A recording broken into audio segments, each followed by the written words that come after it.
All right, so welcome again to CEO Talks, and the goal, as you know, is to both educate but also provide access to education and inspiration. And I am so thrilled to introduce Will Marré, who has written some of the most amazing books. I think I will let you tell his story, but Stephen Covey was one of the greatest leaders of all time in terms of 7 Habits of Successful People. Was a professor actually of Will's. Will convinced him to quit school together. He was a student, and they created a company together, which is Covey Leadership. And Stephen Covey passed away, I think it was earlier this year. So Will, I met around a year ago. Actually, I just looked at my notes. It was August of last year, and we have gotten to know each other really, really well. He is doing some of the most amazing work, has some of the most amazing stories. But I want to share something just really quick that has come back in why someone like Will comes and talks to us. And the questions I always get is, God, what is the budget of CEO Talk? You bring the most amazing people. You have to be spending a lot of money. And there was an article I read with this guy, Nick Saban, who is one of the top and best known football coaches of all time, winning streaks. And he talks about in this article how much and how large a budget he has to bring in outside speakers, because he believes providing access to them in both education and inspiration is so key. And what came out of MB21, the offsite, was CEO Talks is actually our version of mentorship in scale to all of NextJump. You're getting access to the best lessons directly and asking questions of people here. So the budget, by the way, for us is 0. So unlike Nick Saban, it's 0. We don't pay anybody who comes, but they come in their own free will. And people have asked me, how does that happen? What do you do? What do you give them in return? And what was interesting is a conversation I had, and recently I was speaking with Jim Lear, and he told me something, and we heard in the time when he came and spoke about the experiment at NextJump. Oliver, I think someone's behind you trying to get in. So this experiment of NextJump, and he talked to the whole company about this notion of how it cannot fail. I think they're signaling for you to come sit here. There's no seat here. No one's outside. There's room up front here. So just really quick. So Jim Lear talked about how you cannot fail, right, in this experiment. He talked about this being a human experiment. You cannot fail, and he didn't say you can't fail, because of course we could fail, but he said you cannot fail. And the reason we get such amazing speakers, and this is what I've heard back from them, and I've heard everyone say you cannot fail in this experiment. And the reason they say you cannot is because they've come and told me, you are the closest I've ever seen to making this work. Building one of the largest, most successful businesses, but doing it the right way, helping and caring about people. And the reason why they're saying you cannot fail is that no one's had the courage, the grit, the pain, the lessons, and gotten this far, so you cannot fail. And what they've told me is this: you cannot fail, and I am going to do all I can to make sure that you succeed. So that's why they come to us, and I am so thrilled to introduce Will Marré.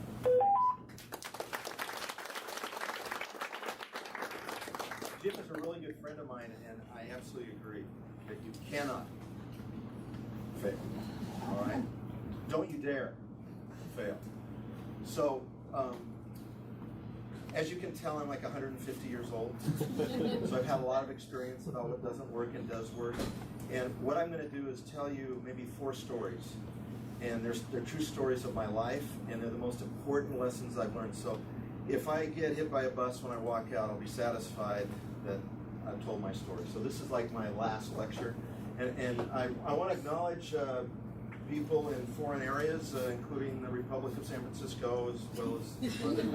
And it looks like you've got really comfortable seats there, so I'm happy about that. Do I just press something in? Yeah, very good. Hey, that's good. And which is my advancer? There, great. Thanks. Are you sharing? So, what I'm going to share with you today. What I'm going to share with you today are these lessons, and the critical thing that I want you to understand is that if you have 3 passions of life, it will make all the difference. but you need all three. And I'm going to explain how I know that right now. About 8 years ago, I started something called the American Dream Project, and what I was interested in is the way people define the American dream in the 21st century different than what we've been told the American dream is, which is a McMansion, a very expensive sports car, a platinum credit card, and all of that.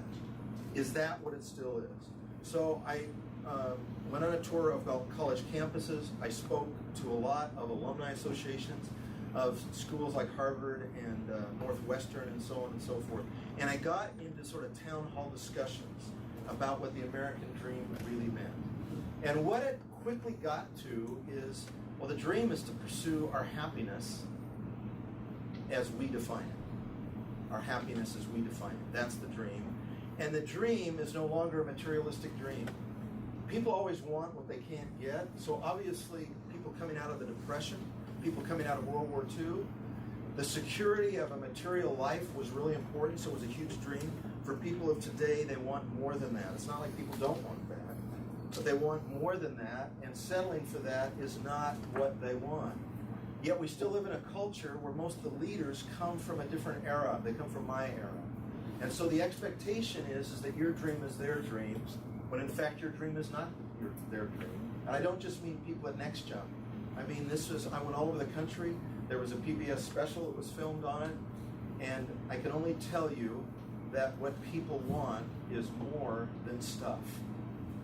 So I'm going to start with a story where I will explain the three passions of life and what that really means. But the three passions are simply this, that the happiest people that we discovered doing this project, and by the way, I interviewed and surveyed 26,000 people, and the survey was very in-depth. And through that, we were able to find the top 10% of the happiest, most satisfied people. And these are the things that I'm going to tell you that they have in common. And then I shared the stage with many of these people who explained their journey of life. And through those interviews, what I was able to find was that these people, the single differentiating thing that they live for is these three passions of life. Now, I'm going to talk to you about my time with Stephen Covey, but I just want to tell you something about it that's very important. Is for years I taught classes in time management. In fact, we developed a time management system, the Covey time management system, used by literally millions of people around the world. And the fundamental, it was designed in the late 80s, and it was very popular in the 90s before everything went to the web and so forth. And it was based on this idea that all time management has been based on, which is that you can prioritize the most important things, whether on a daily or long-term basis, and then schedule them and do them. But why that doesn't work is the most important things in life never happen on schedule. So for instance, I understand the other day, didn't you all go to a wedding? It's kind of off the schedule. And yet, in terms of an iconic event that made a statement about who you are, there's probably nothing that's happened in the last 3 months that's more important than all going to a wedding. So everything, let me tell you, you young people, everything that's going to happen to your life is not going to be on schedule. It's going to be very inconvenient and very surprising. Sometimes happy, sometimes not so happy. So time management, what we found, just created more stress, because in the concept of time management, there's this idea that if I do this right, if I do it perfectly, then my life should feel good. Work-life balance, there's no such thing as work-life balance. There is only something called work-life harmony, because nothing happens on schedule. You can't compartmentalize your life in the way that we used to. But we can harmonize it. But the only way to harmonize it is to be passionate in these three areas. If you're not passionate in one of these areas, your life's going to be out of balance. So if you're all about work, you're going to be a work-centered life. If you're all about relationships, like a wild person falls in love, you know how you go crazy and you get in this love fog and the only thing you can think about is the other. And so everything else suffers. You kind of become insane.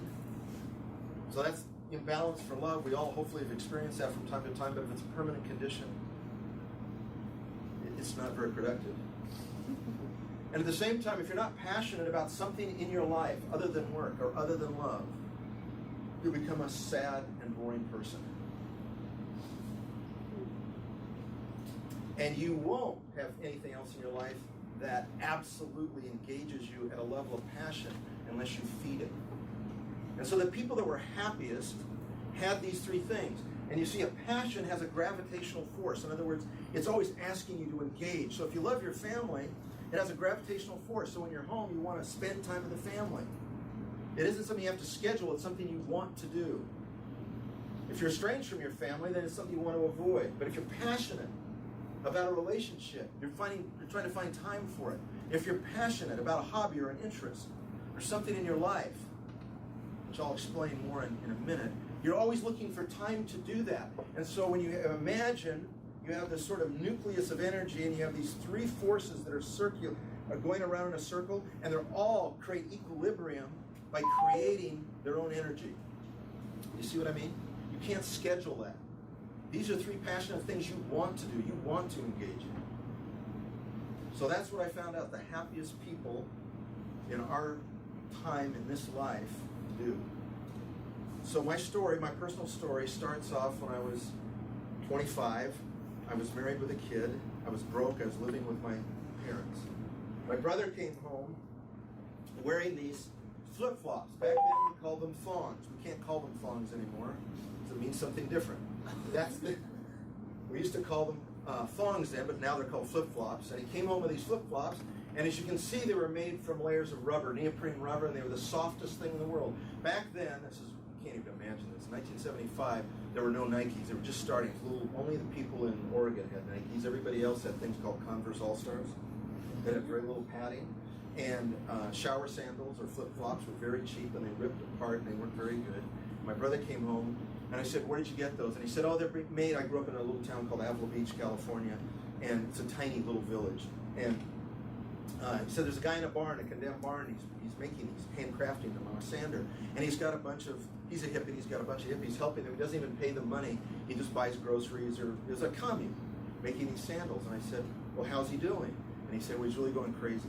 In fact, his business has boomed so much that he had his phone taken out. He just couldn't stand everybody calling up and asking for more sandals or late shipment or where are they.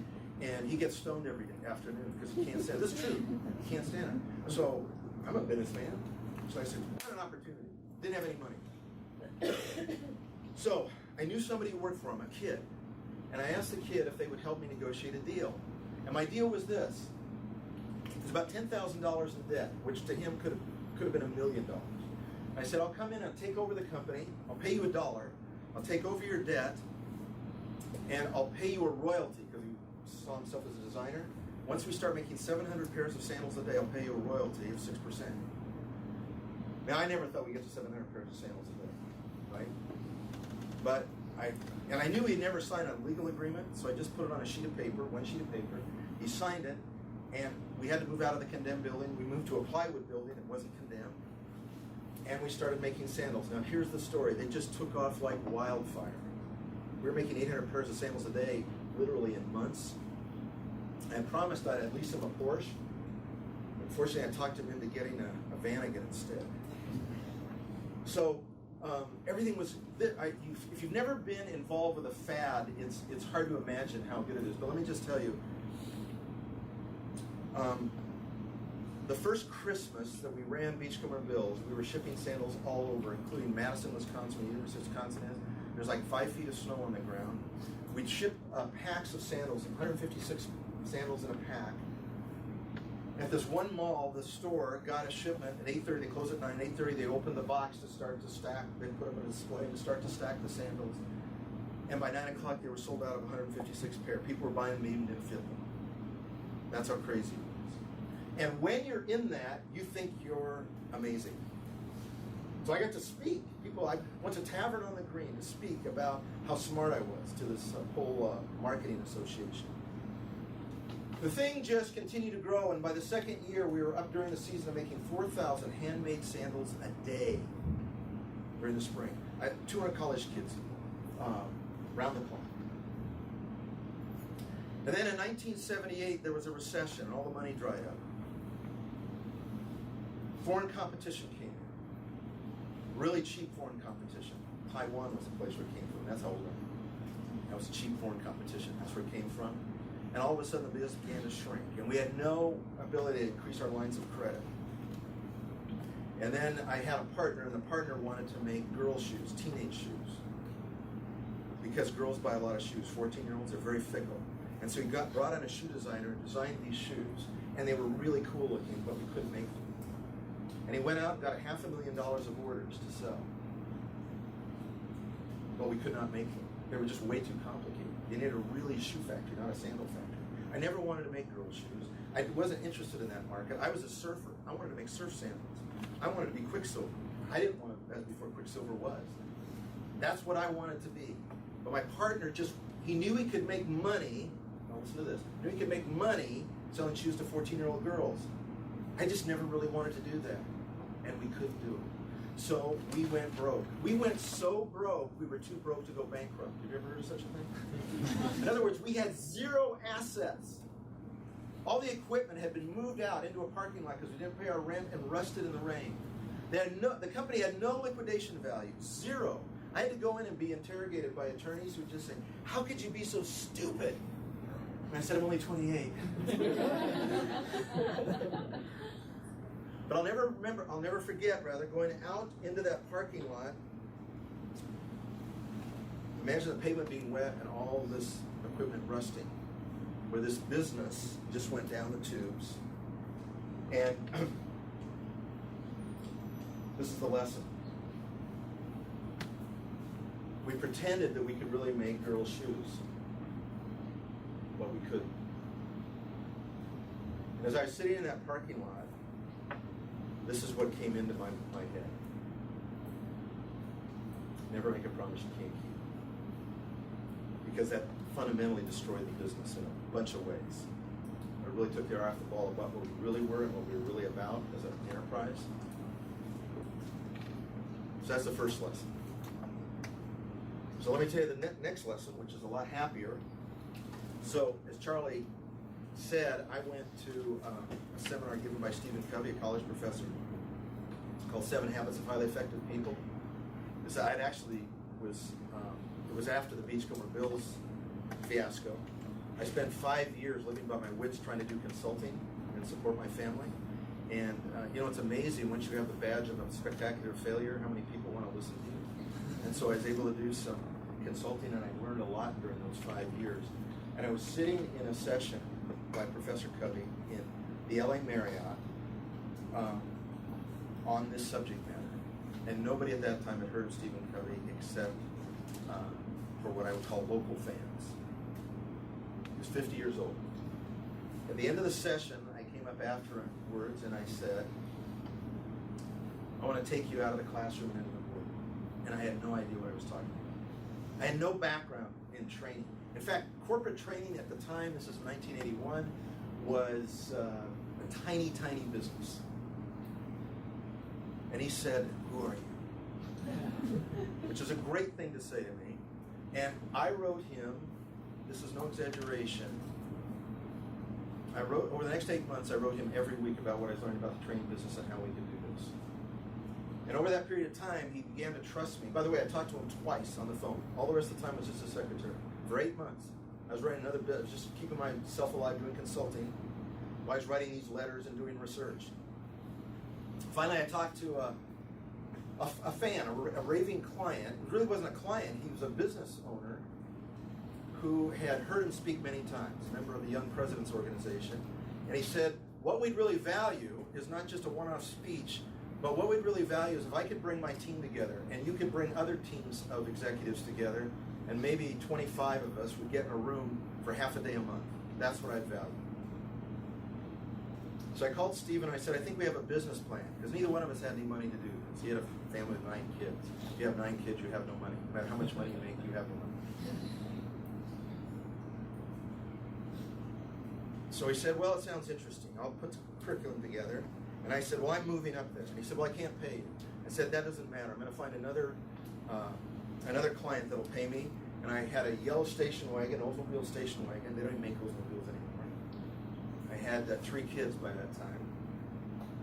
And I drove 1,000 miles to a place that I didn't want to live, because I really wanted to do this work. He didn't have any money to pay me, but I did get another client. But we had this idea of this curriculum. Once we put it together, I went out personally and I sold 75 seats at $3,000 a seat paid in advance in 60 days. And we got enough money to start the business. So that was a real moment of truth. That was a real test. Passion for work. But that's not the real story. What happened is for the next 6 years, we struggled. We were a little company. We got up to be doing about $20 million a year, about $1.5 million a month. But we were growing and struggling. We'd run out of money. I'd be worrying about payroll. I was doing all that kind of crazy stuff. We needed a book. We needed a book. We needed a book. And people at that time, Ken Blanchard had written a book called The 1 Minute Manager that sold 3 or 4 million copies. Tom Peters had written a book called In Search of Excellence that sold about 5 million copies. So I was begging Steve, will you please write this book? It was very traumatic to have him write. We had to get him some help. Finally, we got the book. We put it out. It was put out by Simon & Schuster. People loved the book. And in the first year, we sold 300,000 copies. And Simon & Schuster was thrilled. They said, we're bringing it out in trade paperback. And I was devastated. Had no effect on our business. 300,000 copies of the book was still invisible. And I was comparing myself to people that sold millions of this book. So when they announced that it was coming out in trade paperback, that's announcing like, yeah, it's not really, it's great, we're happy with it, but whatever. Now here's where the passion for work comes in. I knew it was one of the greatest messages that would ever be put in print. We had hired a whole bunch of people who were really nice, but not really aggressive. If you know anything about the 7 Habits, it's all about being pretty nice, listen first, synergy. Let's all get along.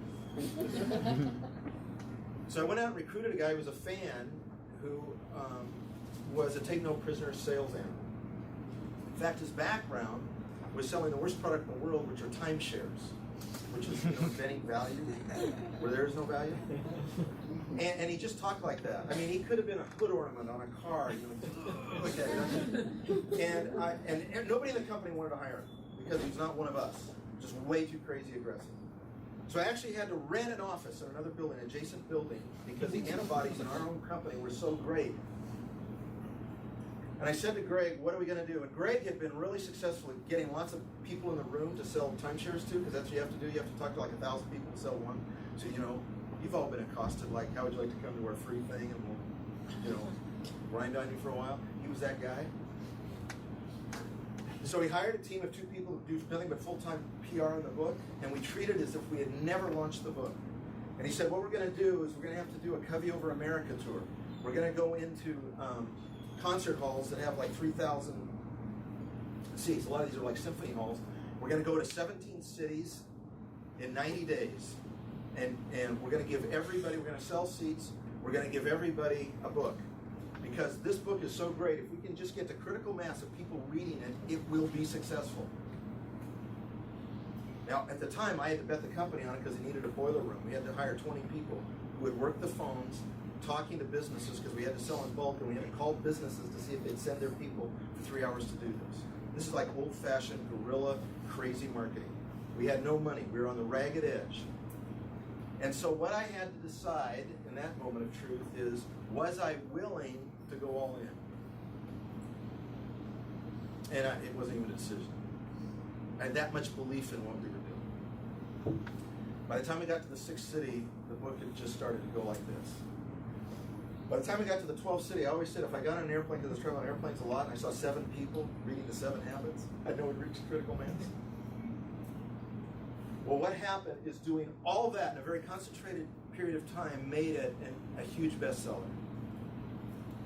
It was the only nonfiction book that outsold this book in the 20th century was the Bible. It sold 25 million copies of the business book. Today, they still sell about 10,000 copies worldwide every month.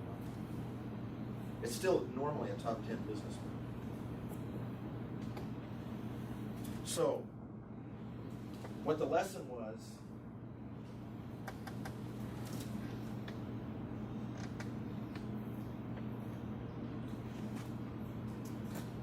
work for something you're willing to fail for. My moment of truth was to play it safe. And by the way, the result of the sale of the book is, and it happened in a week. We went to making outbound calls, because we have, sales teams and so on and so forth, to never making an outbound call again. And the company went to $100 million in sales, became the largest leadership training company in the world, and then merged with a public company, and then just became awful and stupid, which is true. But it was really amazing. We went from literally outbound calling to never making an outbound call again.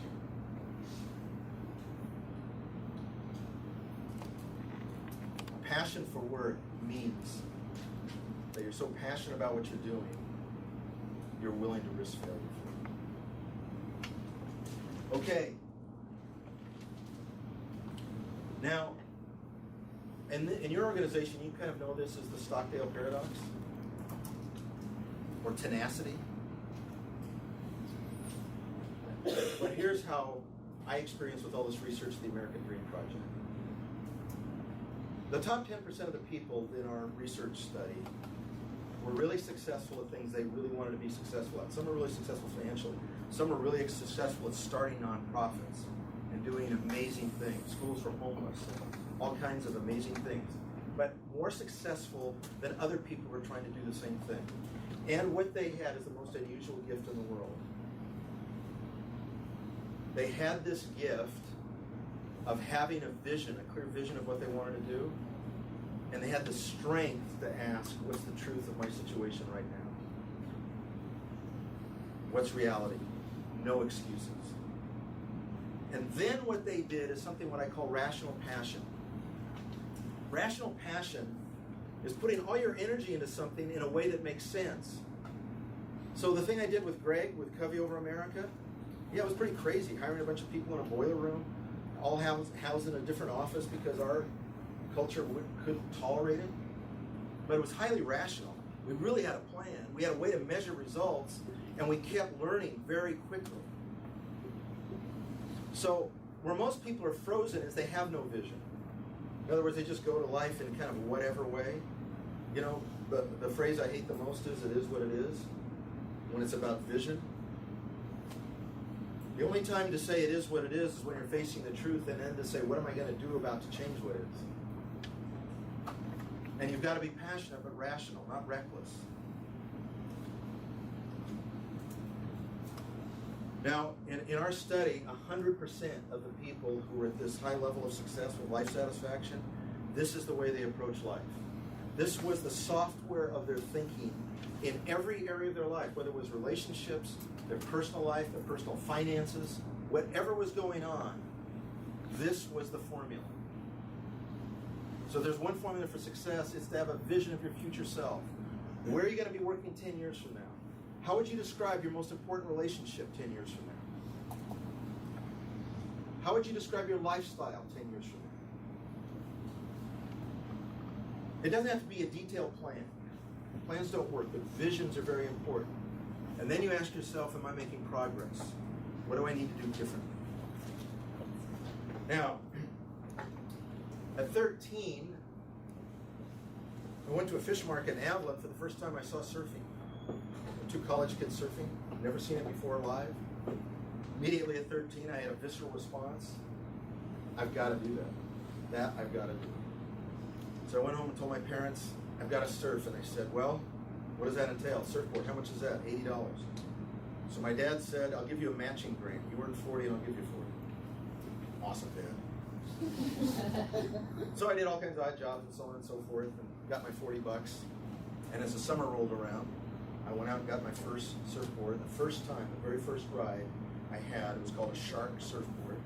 It's plastic, but it was a real surfboard. I'll never forget that feeling of freedom and joy. And I became a crazy, dedicated surfer. And in the 60s, almost, lots of surfers had really crummy reputations. They're sort of anti-establishment. And I wasn't really an anti-establishment guy, but I hung out with lots of anti-establishment people. And bless my parents for letting me do that. Because we went on a lot of fun trips, we did a lot of great stuff. And I'm still surfing 50 years later. In fact, when I turned 50, which was 13 years ago, I moved to a place where I could surf 300 days a year. And that's what I do. It's my gym. And why am I passionate about surfing? Well, recently brain research has told us that the reason people like an ocean view so much, and you don't get a better ocean view than when you're sitting on a surfboard looking at the horizon, is it creates a feeling in your brain that produces serotonin, a feeling of well-being. A limitless horizon somehow communicates to your brain that you are not trapped. And that alone creates a feeling of well-being. How about riding a wave? Riding a wave is the most exciting thing you can do on a wave. And so you get massive amounts of dopamine going into you with adrenaline. And so this combination of dopamine and serotonin on your brain every day or 300 days a year creates a mental state of inner calm. It's what I call active meditation. And what happens when I'm surfing is I solve problems that I couldn't solve any other way because my brain is working in a completely different way. And I'm passionate about this. I hopefully will surf the day I die. And so the second lesson I want to teach you is this. I almost died in 1968 surfing. I come back from my first semester at college for Thanksgiving. It was the night before Thanksgiving, and a friend of mine went out to a place in Central California called Morro Bay. There's a big rock in the ocean, and it's a pretty wild and dangerous place. We had pretty crude wetsuits back in 1968. We'd gotten there late in the afternoon, about 3 o'clock, but the sun was going down about that time, around 5. We paddled out, and the surf was big and angry. And by big, I mean 10-foot faces, some bigger sets. And we had big, long boards back then. And no leashes. If you lost your board, it was a long swim in. Well, we were up to the task. We were getting some big waves. We were feeling pretty much chest beating. This is really great. The sun was just setting. When the sun sets on the ocean, you have 10 minutes before it gets completely dark. So you all wanted that one last wave, and of course, what you'd expect what happened. There was a rogue set that came in.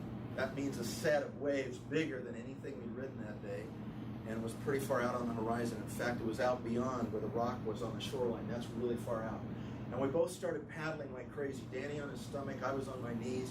We were paddling for all we were worth. And I saw what was happening in the wave. Danny was in the wrong place, and I knew he was going to get slaughtered. And bam! He did. I was just trying to make it over that wave and see if I could survive. And as I was paddling up a face, I was paddling this, and the wave just came up over me like this, and I grabbed the sides of my board, and I could feel myself literally going upside down. The board's now on top of me, and the wave's coming down like that. And I realized that if I landed in the water with my board on top of me, the chance of me getting seriously mashed was extreme. So I pushed my board at the last minute and went under the wave. As the wave crashed down, it just sort of pile drives you when you come in the crest of the wave. And I went down so deep that you see no light, and at that time of night, it was very dark. And you just ragdolled in every direction, just exhausted. Feeling of panic rises, there's nothing you can do about it. You're just fighting for air, and as I popped up, I knew my board is lost, and I could see daylight between the rock and the beach, which meant I was way far out. And it was very, very dark. I remember this black feeling coming up over me, and what really triggered my thought was, this is going to really ruin my mother's Thanksgiving. So I just put my head down and started swimming. I thought about Danny a little bit, but mostly I just thought about swimming. I didn't think about survival. I didn't think about how long it was taking to get to the beach. I didn't think about my breath. I just thought about the act of swimming and trying to do everything I could to let those angry waves actually carry me in, to go with the flow, so to speak. And I don't know how long it was, but I literally crawled out of the water up on the sand. And there was my board washed up. It was Danny's board. It was washed up. Down in the dark haze, there was Danny. We survived. And I went surfing the next afternoon. Because one thing I learned was this. I've learned this lesson my whole life. I've been through some pretty rough stuff. Bankruptcy. Actually being too broke to go bankrupt. I was married, my first marriage was 20 years, and my wife ran off with a partner of mine who was 17 years younger than I was. So I'll match rough stuff with anybody. I've had a daughter that just completely lost control of her life. And I went through some really, really rough time, and I had a really good friend of mine say to me, look at you. You're still standing. You're invincible. And I never looked at it that way. But unless you give up, it's never as bad as it looks. I was at my dad's bedside when he passed from cancer. All I can say is it was a sacred and mystical moment. And my inner belief is it's literally never as bad as it looks. Ever. It's just a test of vision.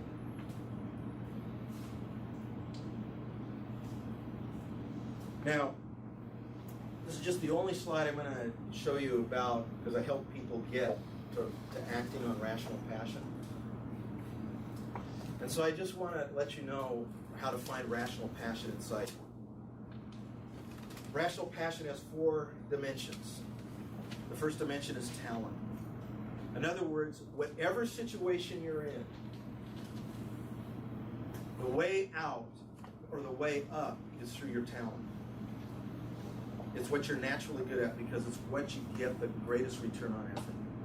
And most of us have no idea what we're talented at because our own talent's invisible to ourselves.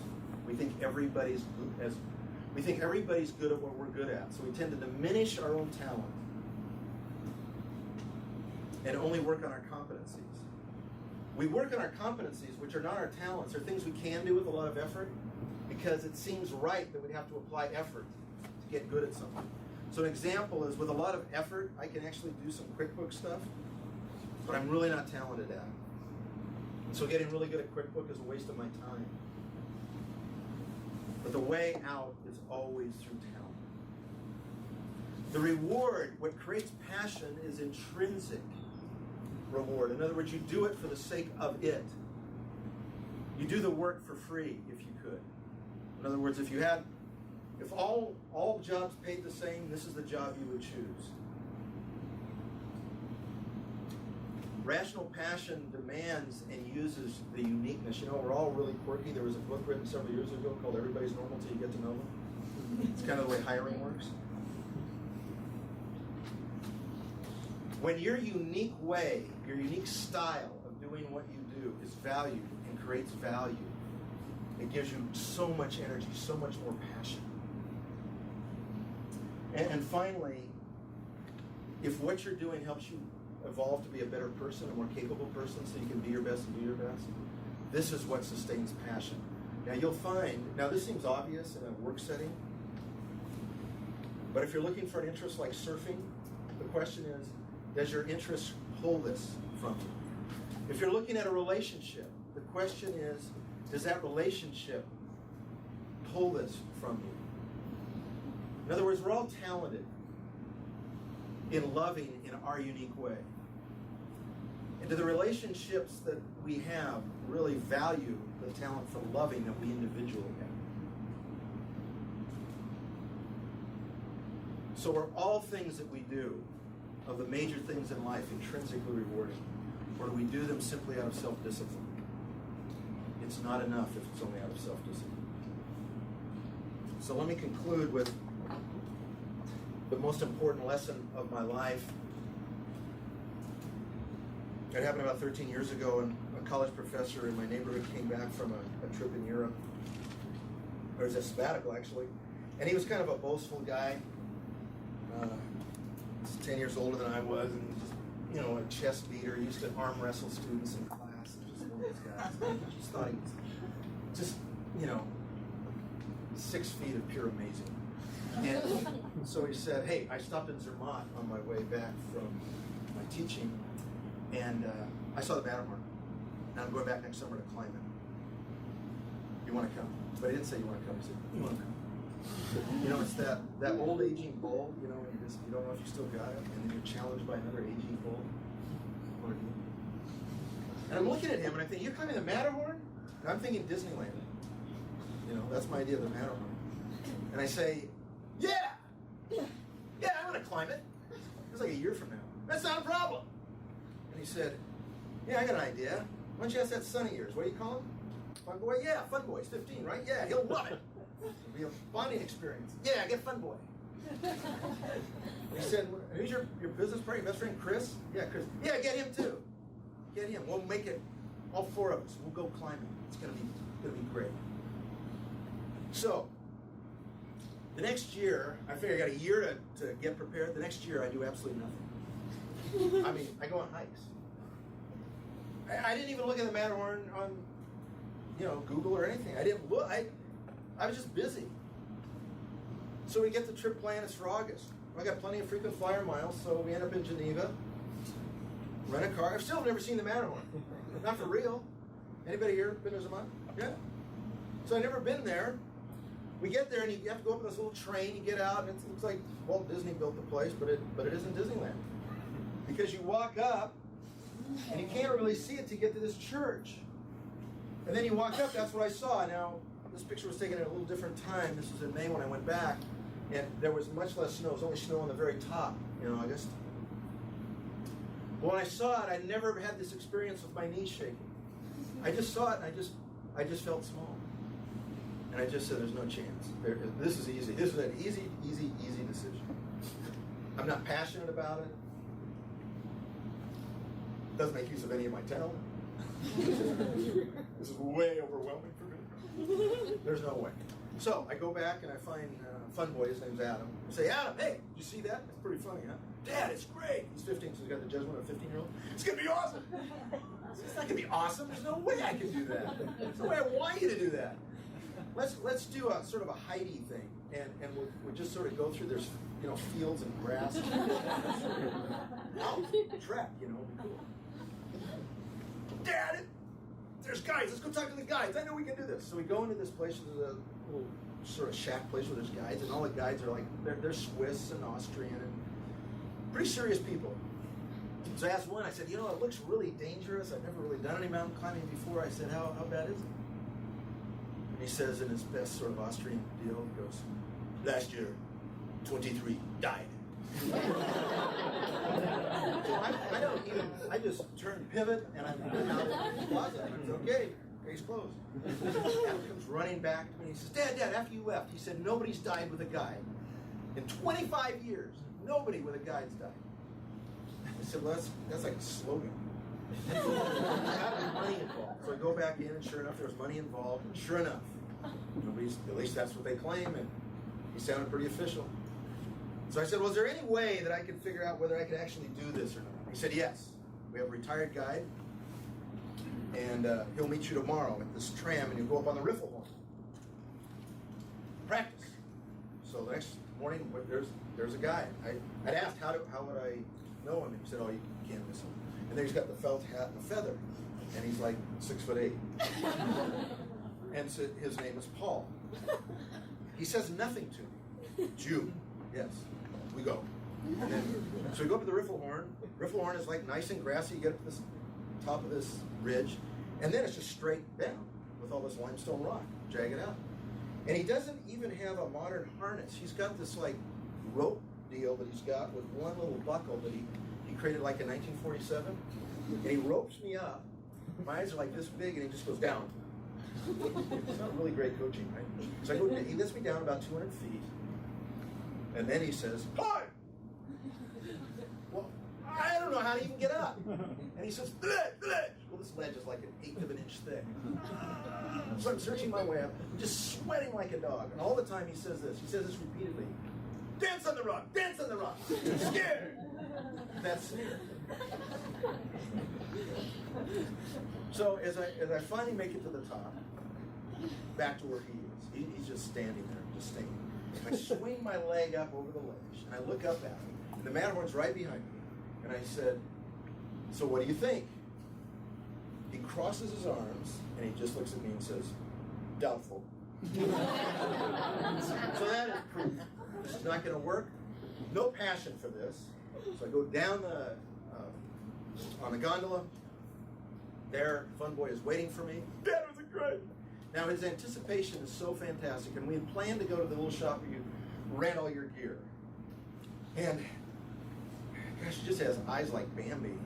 I just, yeah, it was good, son. It was good, son. I have to. So we went and we rented this gear. So crampons, helmets, all this stuff that normal people shouldn't own. And here was my plan.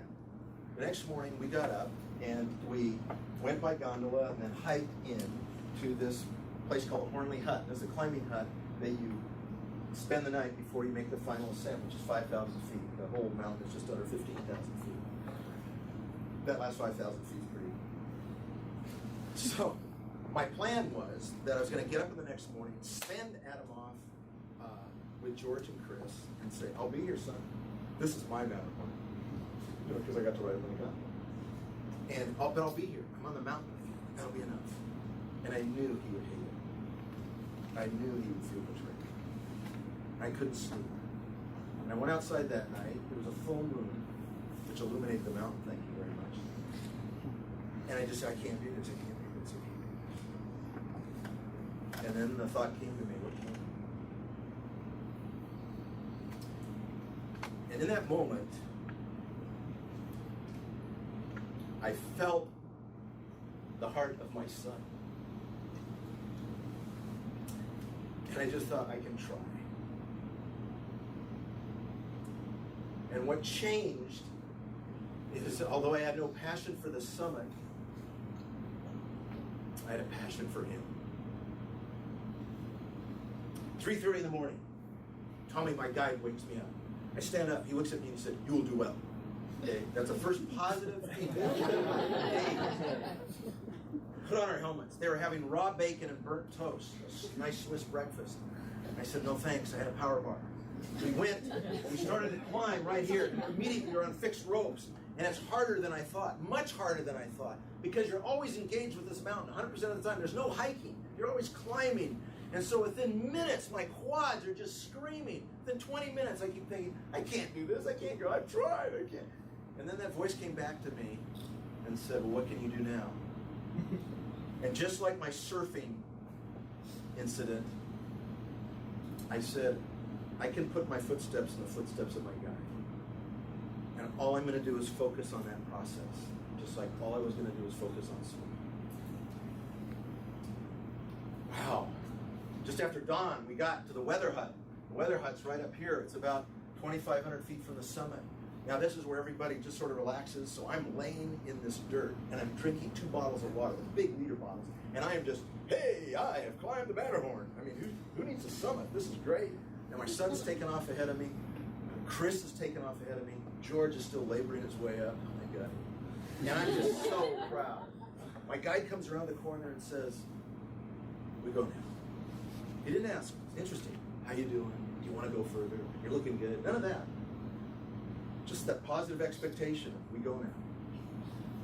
You know, we started climbing. Now, it's much harder. It's much more vertical. You have less air. At 13,500 feet is this elbow. That thing that's sticking out. And on that elbow, right here, we put on crampons. Now, I'm not really sure why we're putting on crampons. Those are the things, you know, those sticky things that come, you attach to your feet. You can tell I'm a mountain climber. I got all the right lingo. So, while I was sitting on that ledge putting on my crampons, a water bottle fell out of my backpack, and it dropped about 100 feet before it bounced. Now, I'm the kind of guy that I don't put Christmas tree lights on a Christmas tree because the stepladder is frightening. So, it was an emotional experience. Meanwhile, my guide is on, he says, "Come." He's already climbed up and he's on this, it's a sheer wall of ice. It's about 15, 20 feet high. Now I know what the crampons are for. I grab his rope, bam, bam, and you're just pulling yourself up. My legs are so tired, I'm just using my upper body. There are 4 of these things. All I see is his head over each one. Oh.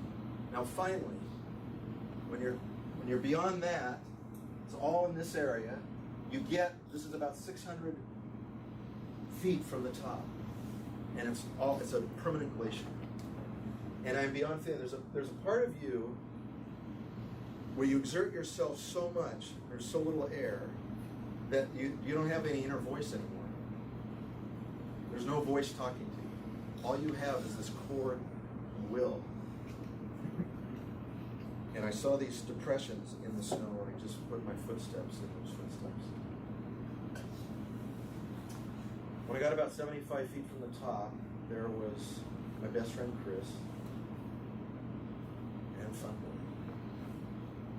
And their guys were really frustrated because they'd been up there 45 minutes, and they like to get you up and down really fast because of bad weather potentially coming in. And they were just fuming. And I turned to them and I said, "Why did you wait for me?" And Chris said, "We never go to talk about you."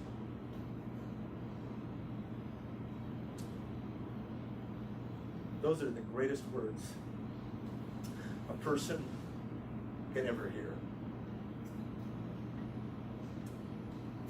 This is Funboy. He could have done laps. Literally, I'm sure we could have climbed it 2 or 3 times that day. Dad, this is good. It's awesome. This is me. As you see, I'm dead. Chris. Cool guy with the sunglasses, Tony. But I stood on top of that mountain and saw Italy and France and myself in a new way. Because that day changed my life.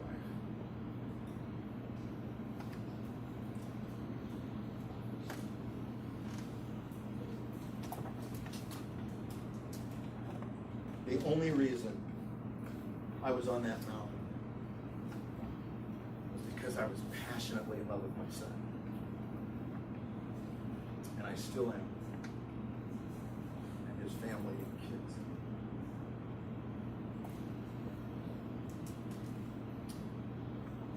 So passionately in love,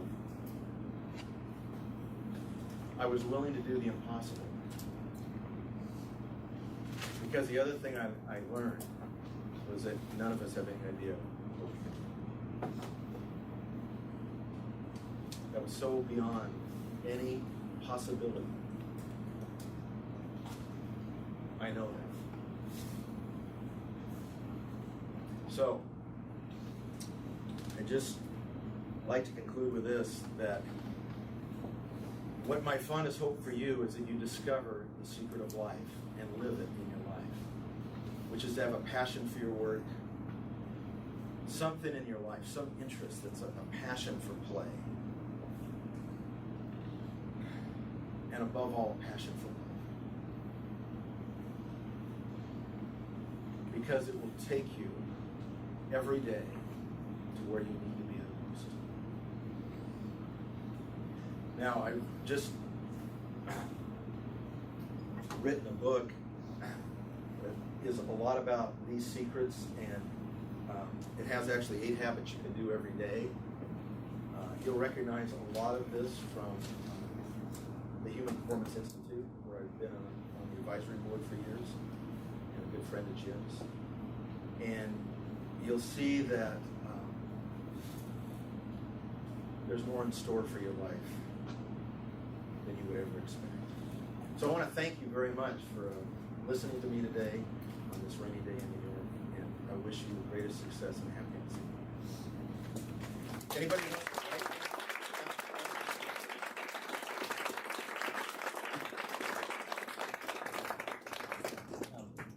So if you don't mind, maybe we'll just go around one question from each office.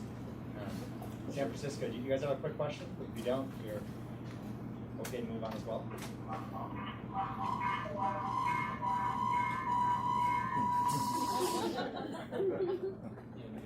Sorry, hold on. We can hear you. You don't have Okay, to that's force a great. question if you don't have one. All right, I guess one question is with respect to the first lesson that you had for life about never making promises you can't keep. How do you determine what promises you can keep, and how does that tie in with your passion? Well, I think where it really comes down to is when you make a big promise, they should be around these 4 dimensions of, does it call upon your talent? Does it intrinsically reward you? Does your unique style of approaching things help you keep that promise? And does it help you grow and make you a better person? In other words, I think it's great to make big promises, but we have to be all in. And whenever you find yourself, and I see this in business a lot, people making commitments, even if it's just about a daily achievement or a project, that they don't really believe in, then they often, or they're not internally motivated to do, then they often fail. So I would say this: make promises carefully and keep them faithfully. Thank you. London, you guys have a question? Yeah, Charlie, also along the lines of promise, big promises you keep, maybe you could go just a little deep. How you translate that? Hey, Kevin, can you get closer to the mic? Because you keep going in and out. How would you kind of translate that, the never make a promise you can't keep, into kind of new ventures where you really kind of, you might be really invested or really, going all the way in terms of putting everything you have into it. But if it's completely new and you're kind of exploring new territory, how do you kind of get beyond that, but still take the risk, but sort of keep that promise at the same time? Well, with the promise you're making in a new venture, there's lots of unknowns, is that you use rational passion. Rational passion is all about iteration. In other words, what you've got from me is I am all in to climb that mountain. How I'm going to get up there, I don't really know, but I'm not going to give up. So there's always going to be things that are out of your control, but the promise you can keep is to be fully invested and fully engaged, exhausting every ounce of your creativity to find a better way or another way. And that's all that you can ask for. There are people who die trying to keep their promises, and I respect that. What I find today is that people make promises really lightly and make excuses really quickly. The example that I really used was we created shoes we could not make. Now, why we didn't keep that promise is I didn't care about making them. In other words, if I had been passionate about making those crazy girl shoes, I would have found a way. I wouldn't have given up. I gave up way too soon because I didn't care about it. So don't make promises you don't really care about. You guys in Boston? Hey, well, thanks for your time today. The question is, what is your view? We've talked about this internally, certainly Jim talks about it. What's your view on kind of the role and importance of giving to others and kind of giving back with fulfillment, happiness? I had that question down as you told your story with the son of climbing the summit. I was struck of, a big part of maybe using different words, but you really gave back to your son. I mean, it's kind of, in some ways, a story you told yourself why you got there. But, if you could just touch a little bit on, that giving back, that selflessness with happiness. Yeah, the purpose of our life is to make the difference you can make. That's it. Spent a lot of time thinking about this for long years. Everybody has got a unique set of circumstances, DNA, passions and interests and so forth. We're all unique. We're all the same, and yet we're all unique. And we have a difference to make. That's my conviction. The difference that we make is for the life of someone else or the lives of someone else. That's how we make a difference. Now, there are 4 principal ways to make a difference. One principal way is by directly engaging with other people. These are high empathy people. And so they could be a therapist, or they could be a leader like Howard Schultz of Starbucks. He's a high empathy individual who is constantly thinking about his customers as individuals. It's natural to him. Another way that you make a difference to another is create something that benefits another person. This is more of the Steve Jobs thing. It's like, I'm going to create tools so that people can change the world or express themselves. But my focus is on creating a means to help people make that difference. There are other people whose primary approach to making a difference is to create a new pathway that's repeatable, or new rules, or to be able to scale things that are really big. So believe it or not, Martha Stewart represents that. Oprah represents that. In other words, how can Oprah scale empathy? Have a TV show. How can Martha Stewart scale good taste? Start a company and tell people what the rules are. And even though some of you might find it really obnoxious, other people really take comfort in that there's somebody who's telling us what the guardrails are of the things that Martha Stewart is interested in. The last way that is really common for people to make a difference is to help people really see life as an adventure and enjoy the adventure. And a leader like Richard Branson, that's his kind of brand. And all these people have huge foibles and huge, bad parts of their personalities. But what's really great is they've amplified the value they create for others in their unique way. So there's a lot of ways that you can bless the life of another people or thousands of other people. And part of the self-discovery, part of the self-awareness is to find your way of doing that. But the worst life of all is a selfish life, a self-absorbed life. The life that is only asking, how am I doing, how I'm feeling. Those are the most unhappy people, the most unfulfilled people, and the saddest people of all. Question from New York? Anybody? Okay. So when you say it's never as bad as it looks, does that carry some risk of over-reliance on that sort of mantra? Do you imagine people over-relying on it never being as bad as it looks and missing some things that are legitimately bad? And if so, what are some steps we take to avoid that or to be aware of that? Well, when I say it's never as bad as it looks, I'm really referring to I'm not a proponent of just risking everything and stepping in front of a bus and saying, hey, it's never as bad as it looks. What I am saying is that never give up. If you're passionate about it, obviously your life depends on it, or if you're climbing a mountain, don't give up. And when I say it's never as bad as it looks, is take it from me. I've been battered. I've been beaten with baseball bats. And as long as I'm standing, it's never as bad as it feels right then. Never. Because as long as you're resilient, as long as you're going to get up, you will learn from what's happened and be better next time. Okay? Like for instance, my 13th wedding anniversary today with my true love. The last 13 years have been the most amazing, best years of my life in any relationship I've ever had throughout my life.